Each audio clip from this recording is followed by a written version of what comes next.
Hey everybody, Jeremy Redmond here, founder of Task Magic with Kyle. Hey Kyle. How's it going? We thought we're going to make these quick. We're going to make so many of these videos every day on explaining every little button, setting, and feature and how they work. Overview, starting with how to invite people to your workspace. So, Kyle, is there anything you would like to start with how to invite people to a workspace in your words? Nothing in particular. Terrific. Easy. Great value add. Great value add. All right. So you see this, there's a couple ways to do it. Correct, Kyle? Correct. So you can come here. Can you invite people this way? Boom. So you can go to members, right? So if on the left sidebar, when you log in to the app, you can go members here. So like at each workspace. So because I want to make this very clear, you add people based on a workspace, right? Correct. Okay. So when you add people and you invite team, and on both the $500 and the $1,000 plan right now, the way the plans are laid out, you get unlimited teammate invites. Correct. Okay. So there's a couple ways to invite people to a workspace. Here you have the people's circles, the icons for the people per workspace. So if you click any one of these icons, you will see the teammates the team members that you've invited listed here. And you can quickly add people by just clicking inside of this box and typing Jeremy for that.com. And then you click invite. And what happens if I hide this here, it sends invite. Boom. Invite sent to Jeremy+4@taskmagic.com. And you'll see Jeremy+4@taskmagic.com here. And this is how you also remove a member. So if you've invited someone, once they accept the invitation, so we'll come to my email here, and then we'll just, boom, Jeremy invited you to Task Magic. Nice. Jeremy at taskmagic.com invited you to their workspace on Task Magic. That's it, period. Okay. Open Task Magic. Now, I joined Task Magic with Jeremy, right? So, Kyle, is this first and last name normally or what? No, just I just don't. Okay, so make it first and last name. Okay. Remember I told you to do that? I think it was name and I took first name there. But yeah. Yeah. So whatever.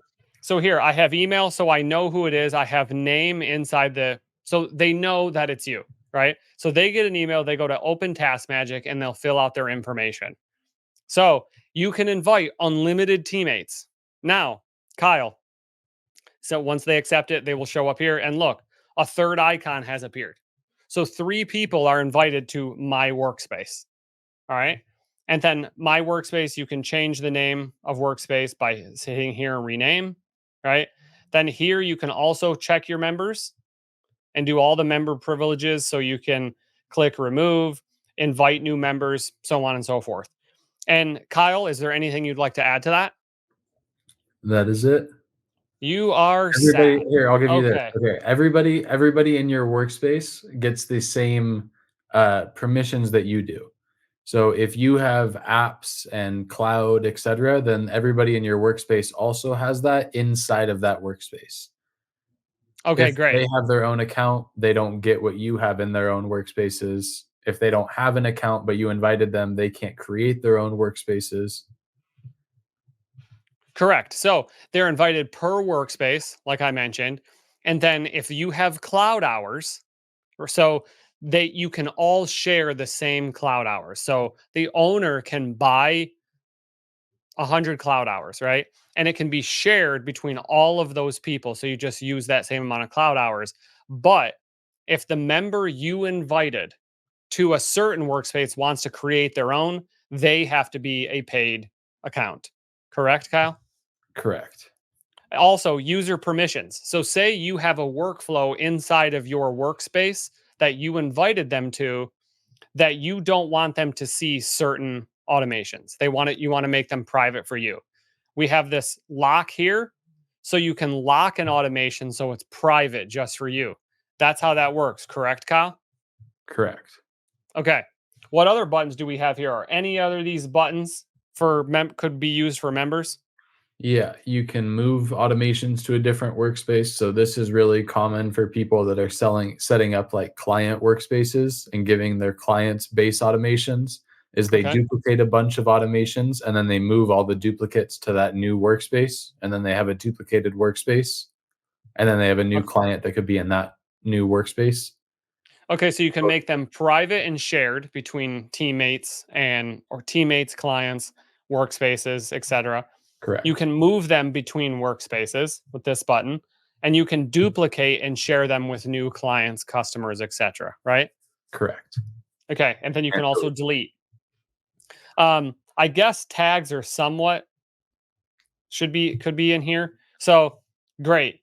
You can name your tag for a certain customer, client, etc. Or you can make a workspace for a customer, client, someone on your team, etc. Cool. very cool. Is there anything else that we did not cover with teammates? Um, Any questions that have been answered historically an from people with automation team? is turned on from your desktop. It can run from any of the workspace members' computers unless you lock it. If you lock it, it will only run from yours, so you need to be logged in.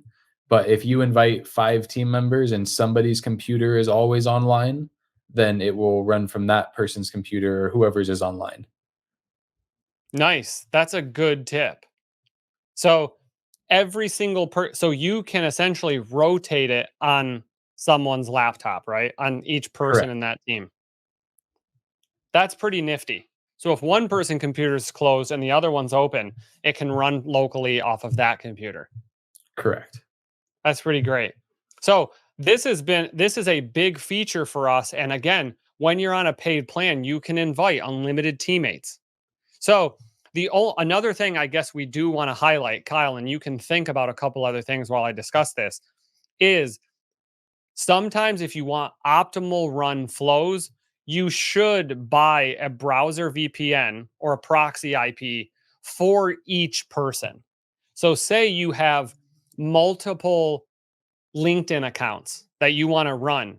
Right now, it will run if it's not locally, right? Still, even locally, you might want a different IP, right, per person? If you're running multiple accounts locally, then Yeah. you should. If everybody, I guess one hack to it, going back to the workspaces, is if everybody has their automation and everybody locks their own automation, it would run from their computer. But if you don't want to go through the hassle of that, or if you want it to always be able to run, every person should have their own proxy just so that you look like a completely separate user. Yeah. So you're sharing that dedicated IP between 20 people, and you might want an IP per person. So that could be a reason why runs fail because, especially if you're using 5 Instagram accounts per one IP, it could get blocked, it could get paused. So, just for optimal performance, if you're wondering, cool, my flow failed on the cloud, it could be because you're sharing multiple accounts with multiple people and it runs off of one dedicated IP for one paid account and you're running multiple accounts or multiple people are doing things from different places. So just to bring that all together and as a best practice, you might want to, and again, they're cheap, they're $5, right? $5 a month. So every time you come in and you invite 20 people, you can do 20 people for that one dedicated IP. You want to be careful when it comes time to use social accounts like LinkedIn, Instagram, YouTube, Facebook, things like that. Anything else to talk about, Kyle, as far as If the teammates go? website gives you login warnings for location, then it's probably one that you're going to want to use a proxy for, is a good That's a rule. good one. Say that again. If the website normally warns you about login locations, it's probably one that you're going to want a proxy for. That way, your location is always very consistent. Yes. So keep those little pro tips in mind. If something doesn't run well, use an IP, right? Because again, and this, I want you to make logical sense with this.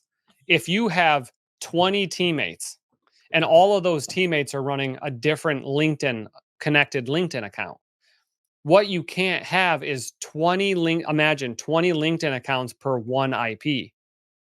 So you can also, you don't have to buy ours, you can bring your own if you have some other place that you get them, and you can just log in and attach it based on an automation. Just So please be careful that you check what the cost is per bandwidth, or you get unlimited bandwidth. yes, so on ours you do get unlimited bandwidth, and it's not throttled.